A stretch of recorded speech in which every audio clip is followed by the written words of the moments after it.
tirahin mo, okay lang yun. Gusto niyo bang jowain si Lorna? Christy, sa akin kagalit. Ako ang tirahin mo. Ako may kasalanan sa'yo. Halimbawa, talagang ako lang. Huwag mo nang anuhin yung mga alaga ko dahil, kumbaga, andun pa rin galang nila sa'yo eh. Parang ginagalang ka nila, hindi naman sila nagano. Ba't hindi ako tirahin niya doon sa sinusulat niya o kaya doon sa... Hindi na siya nagsusulat eh. O yun, sa TV. O sa radio. Hindi ako tirahin mo. Diyos ko.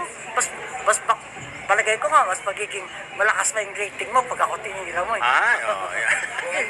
Diba? Baka ako pang, pag ako tinira-tira mo, baka tumaas pa lalo rating mo. Siyempre, pinag-aaway kayong dalawa ni Tita Christy. Pinag-aaway ba o inaaway ka? Sino ba talaga? Hindi, ang ano lang, di ba, may mga alago ako si Paolo noon, ako si Lorna. Ano lang, di ba, tsaka, in terms of endearment ko sa mga alaga ko, Baklita, tsaka Kahit si Gabi naman noon. parang wala naman, di ba? kahit nga si The Boy Bong, noon. hindi, si Bong, kahit ang tumbuyit ang Bong, gano'n, di ba? Parang ano lang, napapansin ko, nung si Paolo, tinigilan niya kasi tinanong ko noon, Christy, kung sa akin kagalit sa akin. Kasi napansin ko, over the top na yung pagganon niya noon eh, pagtira niya kay Paolo, tinigilan naman niya. Ngayon naman, si Lorna naman ang parang narinig kong inaano niyang katomboyan ni Lorna, di ba? Diyos ko, itsura bang, kung talagang tomboy si Lorna, tomboy, ano ba na, yung mga ano naman, confident na may mga alaga ko, kahit tawagin ko, tomboy, baklita, di ba nila pinapansin, di ba? Ang ano ko lang, ano ba purpose niya? Bakit parang masyado niyang dinidiin yung pagka-tomboy ni Lorna? Gusto niyo bang jowain si Lorna? Pero saan ba nag-start? Yan, sa tingin mo. Hindi ko ayoko namang bigyan ng mali siya. Kasi dati naman, maganda naman ang ano namin, usapan ng ano. Ayokong bigyan ng mali siya na ayokong gamitin yung term na naiingit ba siya sa akin, na-insecure ba siya sa akin. Kasi ako naman, ever since, may pagkamaldita ako din. Pero ang ano lang sa akin, harapin kita. Confrontational ako eh. Pagka may narinig akong, ay galit pala sa akin si Jun Lalim. Pupunta ako si Jun, ba't ka galit? Don, ba't ka galit ka na?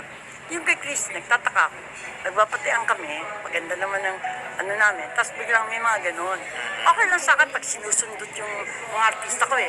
Ano man eh, yung alam ko naman pagka talagang mali sila eh. Ako na mismo Kaya lang, yung tira niya nung kay Paolo, parang masyado ng personal.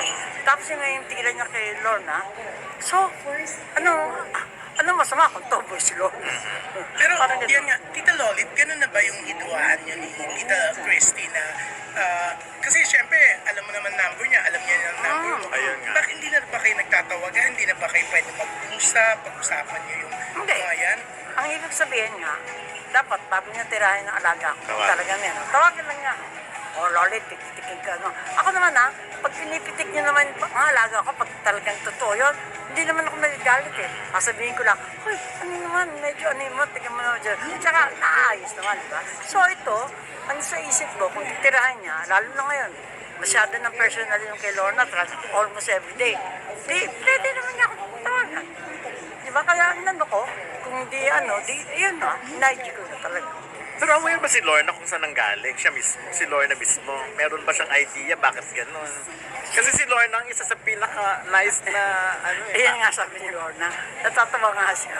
Sabi nga niya, na ikaw may kasalanan yan eh. Tawag ka ng tawag ng tumbulita sa akin. Okay lang. Hindi nga siya nagagalit kay Christy. Kaya nga parang naano ko dahil hindi naman binibigyan mali siya ni Lorna. Kahit na si Paolo, doon pa rin galang niya kay Christy. Sana man lang, ikaw, halimbawa reporter ka, nakita mo may galang pa sa iyo yung Di ba para namang mahiya ka? O magigilty ka, di ba? Ayun. Kaya yun lang punto ko. Ngayon kung ang iniisip ko nga, baka sa akin galit si Christy. Tapos dinadaan lang sa mga alaga ko. Ako nalatirahin mo. Okay lang yun. Pero, yun nga, Tita Lolit, wala kang balak tawagan siya. Hindi na, isa niya na eh. Sa kanya nagsimula eh. Gaya nga kung hindi ko inaigi na bakit dinitira mo ng ganyan si Paolo, parang unfair na kay Paolo, baka sa akin kami galit, ako nalatirahin mo. Tumutong naman sa kay Paolo. So ngayon, dinaan ko na sa IG. Kung talagang may galit ka sa mga alaga ko, Ikaw. na baka sa akin naman talaga yung galit. Simula. Sa akin, ako na lang ano yun. Di ba? Ano pa, wala naman siyang IG. Hindi ka niya nakikita. Oo nga. Ba't hindi ako tirahin niya doon sa sinusulat niya o kaya doon sa... Hindi na siya ginagawa nagsusulat sa Hindi na siya eh. O hindi, sa sa TV. radio. O sa radio. Hindi ako tirahin mo. Diyos ko, palagay ko nga, mas magiging malakas pa yung rating mo pag ako tinira mo. Eh. Oo. Yeah. Diba? Diba?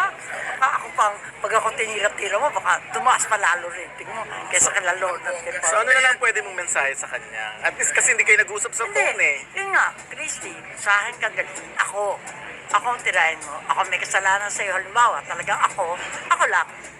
Huwag mo nang anuhin yung mga alaga ko dahil, kumbaga, andun doon pa rin galang nila sa'yo eh.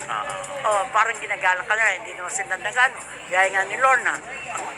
Ang nagalit pa nga si Lorna sa akin dahil katatawag ko sa kanya ng tumbuyita. Ayan tuloy, pwede ka man kahit sino, pwede nang tumawag sa kanya tumbuyita. Yun.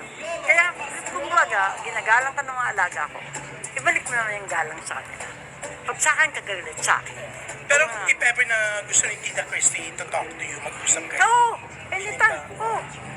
Ako, willing ko kahit halimbawa, kasalubong sa ano, nakausapin ko siya.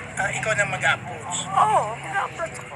Kasi kung kung may galit ka sa akin, madali-dali lang sabihin. Kung nainis ako sa'yo kasi may ginawa kang ganito, okay yun. Di ba? Ako nung tiyatanggap ko kung ano mali ko eh. Never naman ako nagtago sa kung nagawa kong kasalanan. Pero hindi mo naman tinitira yung mga mahal niyang kung sino man. Baka doon nagsisimula. Hindi ka gumagante or... Hindi, Baka wala. ginagantihan ka lang niya. Hindi, oo. Kasi, kumbaga, mahal na mahal niya si Jude. Eh, malaki naman respeto kay Jude. Bakit naman titirahin si Jude? Di ba? Mahal na mahal niya si Jinggoy. Bakit naman titirahin si Jinggoy? Walang ginawa sa akin. Yun nga ang point ko. Pag walang ginawa sa'yo, huwag mo naman bigyan mo naman din ng respeto. Di ba? Gaya si Paolo, ever since hindi nagwerda si Paolo ng anumang salita. Kahit si Lorna nga, ako pa nga inaaway ngayon dahil sa katatawag ko sa kanyang tumbuyita, no? Ba't parang healthy mo ngayon nakikipag-away ka? Parang iba yung dating. Parang lumalakas kapag may kaaway. Mental challenge. Oo, Mental ayun. challenge. Okay. Bubu, Ito na rin. matindi pa nga kailangan. Pero siyempre walang maniniwala doon. Nakita mo naman ang ano ko, ang aking face mask. Beauty derm pa rin. Pero walang maniniwala na matindi pangangailangan mo sa dami mong dato. Pero Hindi. ano yung friendship niyo ni Hindi, Reyna? di ba? Ikaw naman dapat kahit sinong tao, meron kang circle of friends. Sa circle of friends mo, meron special sa'yo. Talaga isa sa special sa akin.